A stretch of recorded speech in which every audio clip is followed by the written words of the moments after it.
આણંદમાં રિપેરિયા ફાઉન્ડેશન દ્વારા શિક્ષણ, મહિલા સશક્તિકરણ અને આરોગ્ય માટે 50 લાખની ચેરિટીની જાહેરાત કરવામાં આવી છે. આણંદ શહેરમાં સામાજિક સેવા માટે પ્રતિબદ્ધ રિપેરિયા ફાઉન્ડેશનના સ્થાપક ટ્રસ્ટી માધુરી પટેલે આગામી દિવસોમાં વિશાળ સ્તરે સેવા કાર્યો હાથ ધરવાની જાહેરાત કરી હતી. સમાજ અને દેશ માટે એક સુવાસિત સેવા પ્રવાસ શરૂ કરવાની નેમ સાથે ફાઉન્ડેશને શિક્ષણ, મહિલા સશક્તિકરણ અને આરોગ્ય ક્ષેત્રે કાર્ય કરવાનો સંકલ્પ વ્યક્ત કર્યો હતો. ફાઉન્ડેશનના સ્થાપક ટ્રસ્ટી માધુરીબેન પટેલે વધુમાં કહ્યું કે સમાજના દરેક વર્ગના લોકો ગૌરવભેર જીવન જીવી શકે એ માટે ચેરિટીના માધ્યમથી સહાય પહોંચાડવાની દિશામાં પ્રયત્ન કરવામાં આવશે.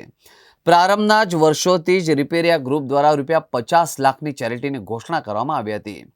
આ રકમ મુખ્યત્વે ગરીબ અને જરૂરિયાતમંદ વિદ્યાર્થીઓને શિક્ષણ સહાય, મહિલાઓ માટે સ્વરોજગાર અને સશક્તિકરણ કાર્યક્રમો તેમજ આરોગ્ય સેવા અને સારવાર સહાય માટે વાપરવામાં આવશે. હું રિપેરિયા ફાઉન્ડેશનની ફાઉન્ડર છું. મારું વિઝન એક જ છે કે હું આ ચેરિટી કરવા પાછળ શિક્ષણ ક્ષેત્રે મહિલા સશક્તિકરણ કેન્દ્રો અને આરોગ્ય હબ ખોલવા જઈ રહી છું અને જલ્દીથી હું 2 હોસ્પિટલ સાથે MOU કરીને બી એ લગતા ગરીબ લોકોને હું ત્યાં જરૂરિયાત પહોંચાડીશ. તે સિવાય શિક્ષણ ક્ષેત્રે હું સ્કોલરશિપ બી કાઢીશ. જે જરૂરિયાતમંદ છોકરાઓ હશે એમની ફીસ પણ ભરાશે અમારી તરફથી, ફાઉન્ડેશન તરફથી. એના સિવાય આ 50 લાખની ચેરિટી આ વર્ષ દરમિયાન છે, પણ એવું નથી કે ખાલી 50 લાખથી અહીંયા અંત છે. 50 લાખની શરૂઆત છે અને આ જે બી ઇન્કમ છે પ્રોપર મારી બિઝનેસ વેન્ચરમાંથી જ આવે છે. હું ઇન્ડસ્ટ્રીયલ અને હોટલ સેક્ટર્સમાંથી જ છું, એટલે મને આ ઇન્કમનો જે મારો એક ભાગ આવશે એ જ ભાગ હું આમાં યુઝ કરવાની છું. મારે કોઈ જોડેથી દાન લઈને કરવાનું છે નહીં.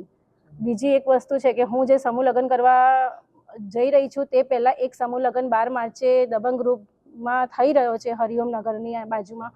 ત્યાં આગળ મારા તરફથી 21 જોડા અને સોફા, ડિનર સેટ અને મિક્સર અને 1500નું કવર જવાનું છે.